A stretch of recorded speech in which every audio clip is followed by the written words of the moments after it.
Qorxular. Siz elə bilirsiniz ki, hamı qorxusuzdur. Və yaxud da elə insanlar var ki, bunların heç bir qorxuları yoxdur. Və yaxud da mən qorxmuram, və yaxud da mənim qorxularım yoxdur.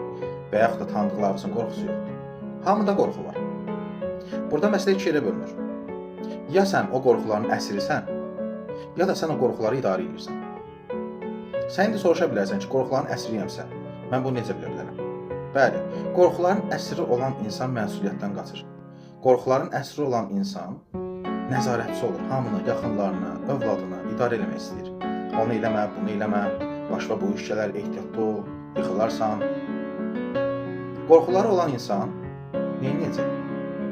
Ancaq özünü qorumağa çalışacaq, özünü mühafizəkar rejimdə olacaq və heç bir addım atmaq istəməyəcək, heç bir sevgi, münasibəti yaşamaq istəməyəcək, yenə birdən aldadılaram deyə. Qorxularını idarə edən insan isə neyniyəcək? O qorxuları başlayacaq idarə etməyə və onu öz faydasına çevirəcək. O qədər məsələ sadədir.